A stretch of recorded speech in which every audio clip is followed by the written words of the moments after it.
Namaskar. Friends, let me continue the discussion on meditation.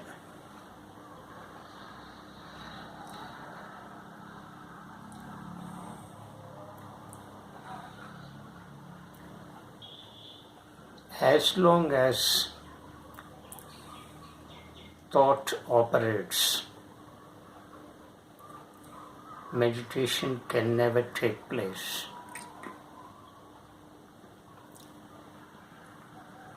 Where there is thought, there is no meditation.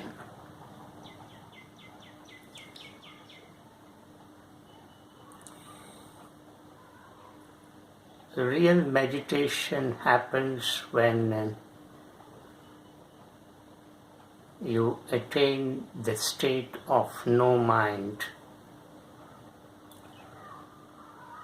thoughtless state. And when you reach this thoughtless state, meditation begins. Till then, whatever happens while sitting cross-legged is not called meditation. The speaker has used a particular term for this process. In other words, you are preparing for the meditation. This preparation stage or preparatory stage in which you need to observe the movement of thoughts and nothing else, without commenting, without interpreting, without passing any judgment, without forcibly stopping the thoughts.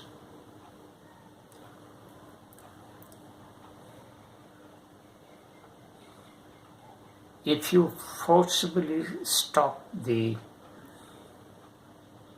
movement of thought, it will again bounce.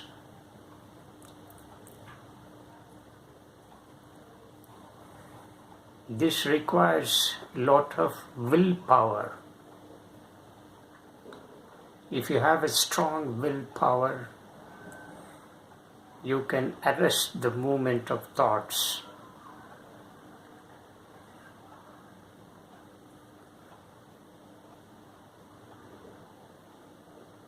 So, those who are devoid of this strong willpower can simply watch the thoughts without interfering with the thoughts, without making any judgment,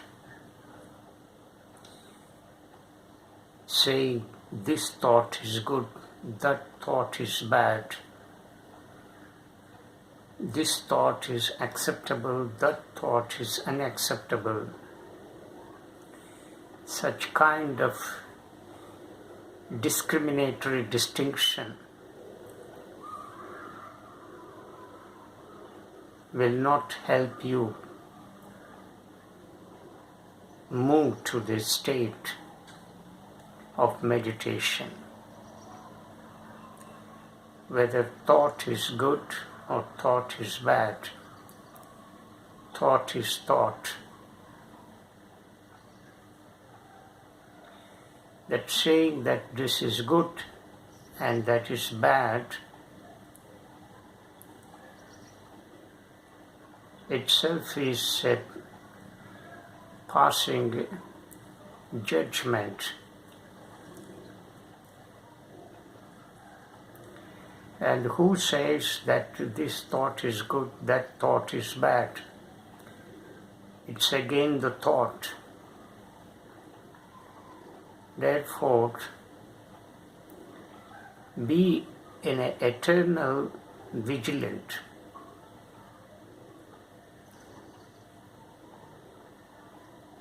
Keep an eternal watching on the movement of thoughts. You be a simple observer and nothing else. Just as when we travel by train and when we sit near the window, as the train passes through the tunnels, villages, bridges, rivers, forests, you simply watch. You simply watch the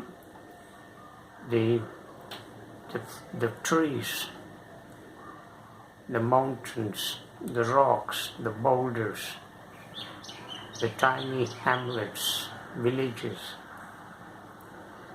people walking in the fields, animals grazing, birds flying, and so on. You do not make any judgment. And that kind of watching is required when you sit cross-legged. And this is a preparatory stage. You should do nothing in this state. Then at one point, all the thoughts will go away. The cluttered thoughts, the confused thoughts, the violent thoughts, and so on, all of them will go away, and your breathing almost calms down slowly and steadily. And at one point, you don't feel that you are breathing. The whole breathing becomes silent, utterly silent. Earlier, it is very irregular and highly disturbed. But now, as thoughts move away, your breathing quietens, and quietens. And it becomes utterly silent, and you don't feel that you are really breathing. You don't have that sensation. And when you undergo that kind of experience, that breathing becomes very, very quiet. That means the mind also has quietened. This is the synchrony between the mind and breathing. And breathing becomes silent, mind becomes silent. And when you reach this kind of state, you are now entering into a state of meditation. And that is the beginning of meditation and not the end in itself.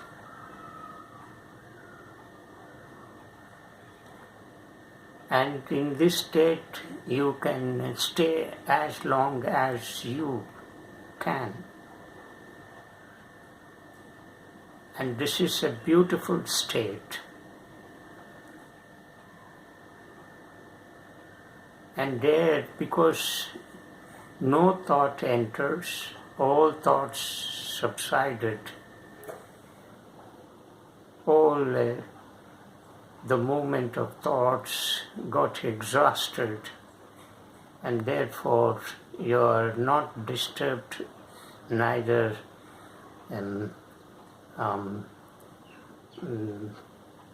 you are confused.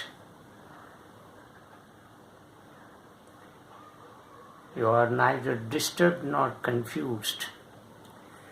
And this is a state of beginning of blissfulness. And the rest happens on its own.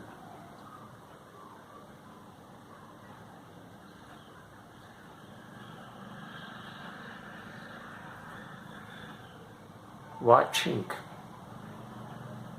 in silence without language is called meditation.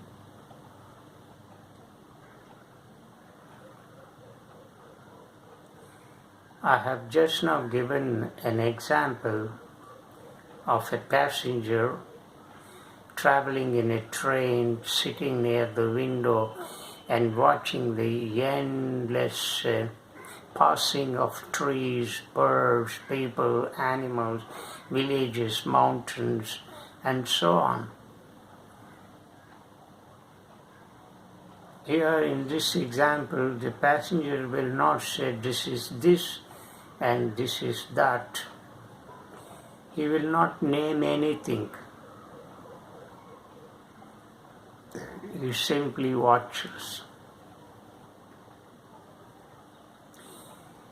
Nothing gets recorded in his mind because there is no recognition of that experience. It is sitting and watching in silence, watching the movement of various objects and things in nature.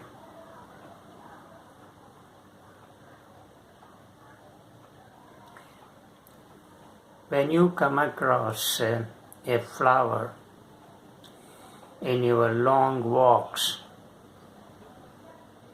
you stay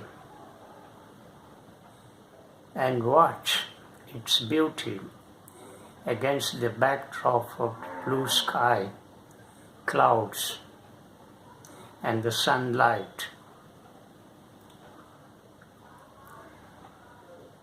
You look at the color. You look at the stem. You hold the flower in your fingers and smell it. You see the leaves. But in this process of action, you are not naming anything. You are simply watching.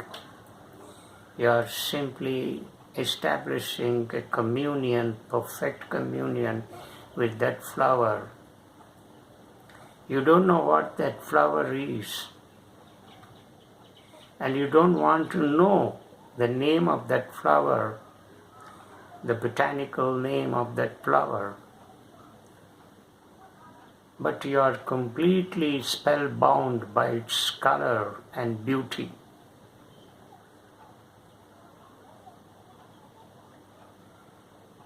And you simply stand and watch. In those few moments, short or long, there is a perfect communion between you and the flower. And you are watching the flower in utter silence, and there is no language that intervenes between you and the flower. When there is no language, there is no thought, there is no thinking. And this communion is taking place in utter silence. You are communing with the flower, and the flower in turn is communicating with you. And this kind of interaction is taking place in utter silence, in the absence of language. And in this kind of action, you become with the flower. You identify yourself with the flower. You become the flower, and the flower becomes you. And in that state of communication, you lose your identity, you lose yourself, you lose all that mind, accumulated mind, you lose that memory, past memory, all those mental images that you have accumulated are temporarily shut off. And you are in a perfect shock of beauty. So in that state of communication between you and the flower, you become the flower and the flower becomes you. And as this kind of transition takes place between you and the flower, at one point you disappear as an observer, and the flower also disappears as a flower. So there remains neither the observer nor that which is observed. And this kind of watching the object, watching the flower, is what is known as meditation. There is no need to sit cross-legged and put some mudra and watch the endless movement of thoughts in front of your eyes. No need. You can do this meditation anywhere and any time. There is no restriction. There is no restriction of place and time. Anywhere, any time you can practice this meditation. And in that state of communication between you and the flower, where you lose your identity and become one with the flower, in that state meditation is happening. And this is called meditation. Dhyana is taking place in that state because there is no thought. The moment you start questioning the flower, what is it? What is the name of this flower? What is the name of the color of this petal? What is the name of this plant? When you raise all these questions, then meditation doesn't happen. There is no room for meditation in the state of questioning. Meditation is incompatible with the attitude of questioning, because the moment you question, you are bringing intellect into operation. And where there is intellect, there is no meditation. Meditation and intellect cannot coexist. As we have already learned, the state of meditation is thoughtless state. There is no thought. Thought doesn't operate in that state. When thought doesn't operate, then intellect has no place. So the moment you question the flower, you try to reason out, you try to photograph it and take it to the library and examine it, verify it, cross-check it in encyclopedias and discover its botanical name, then you become a scientist. But when you simply watch the flower without naming it, in utter silence, without bringing this intellect, then you become a saint. You become a sage. You become a rishi there. So meditation is a natural state of a human being. From this example, we can understand all of us are in the state of meditation. Then why there is a need to do meditation separately? Because of the way we are living, because the way we are clouded with so much of knowledge, intellectual knowledge. Intellect becomes strong in its presence, and its presence is overpowering, and therefore wherever we go and whatever we see and whatever we experience and whatever we eat or feel, the sensation, immediately the intellect intervenes and starts questioning what is it.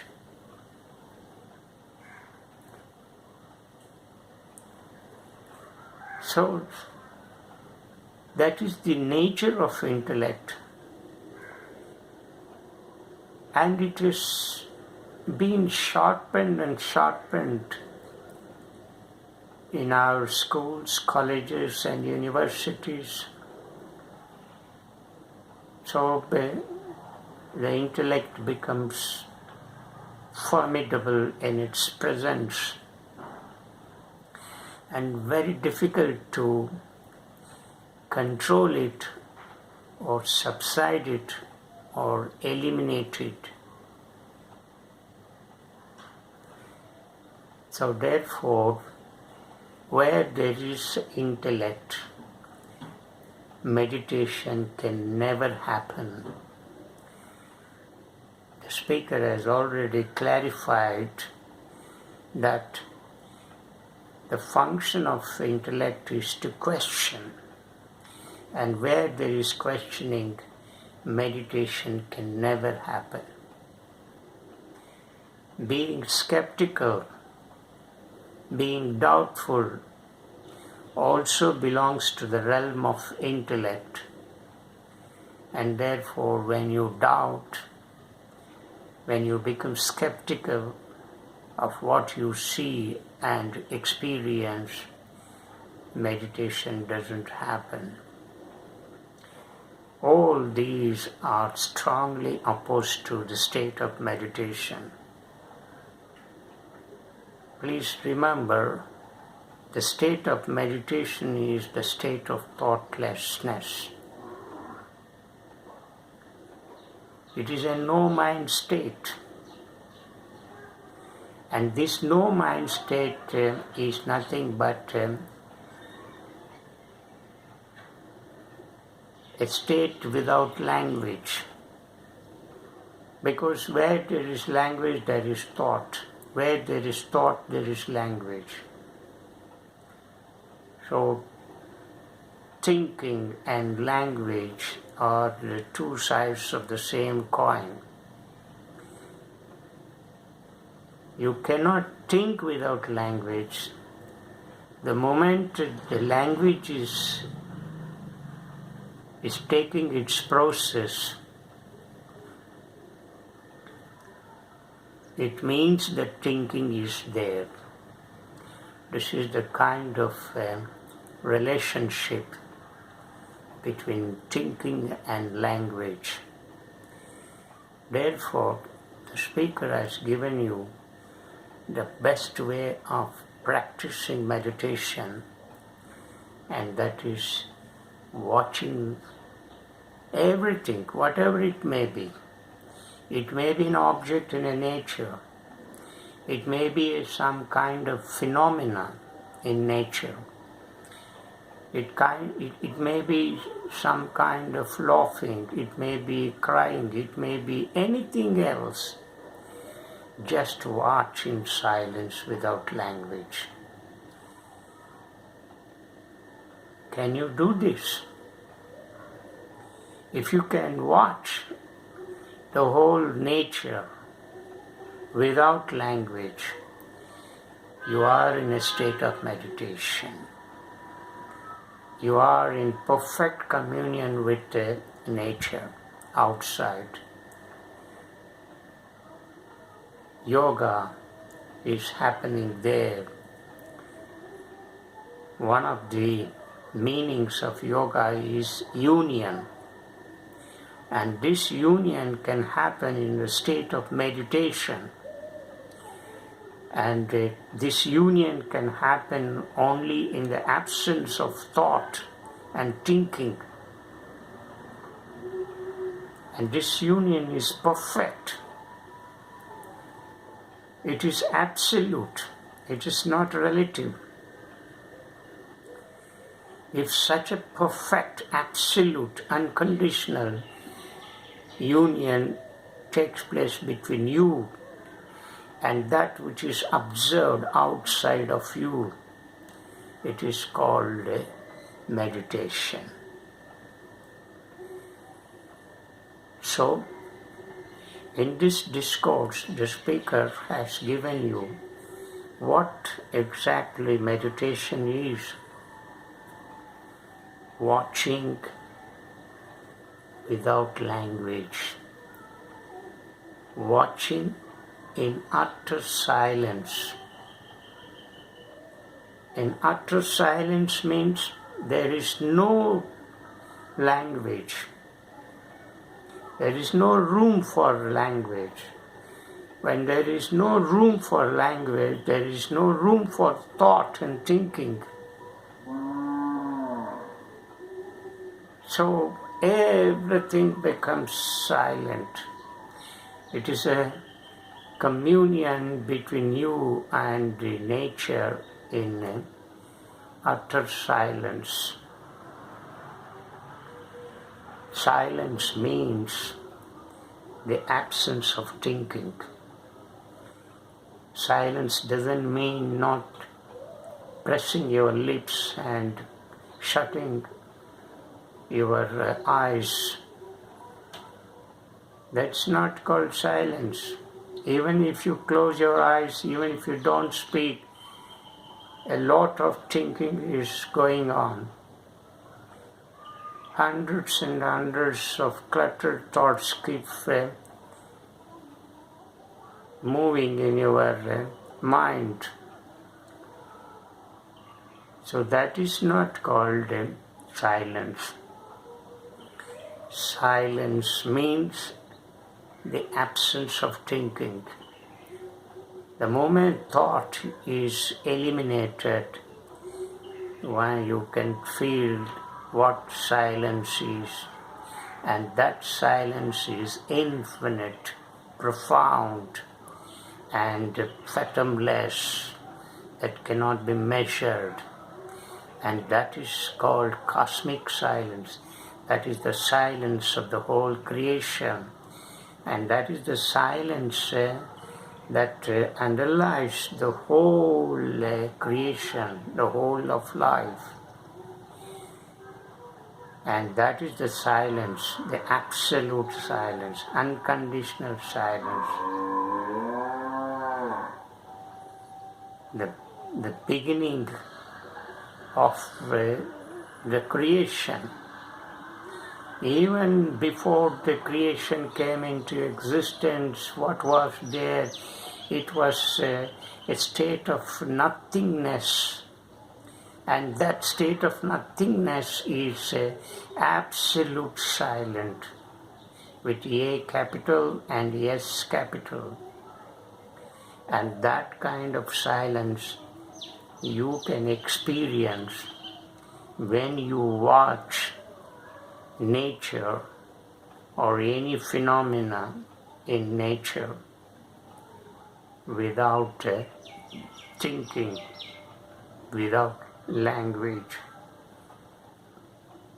When such a watching happens in you, when such an observation takes place in you, meditation is happening in you, and you are already in the state of meditation, that is Dhyana. And that state is blissful state, and it is most indescribable. Namaskar.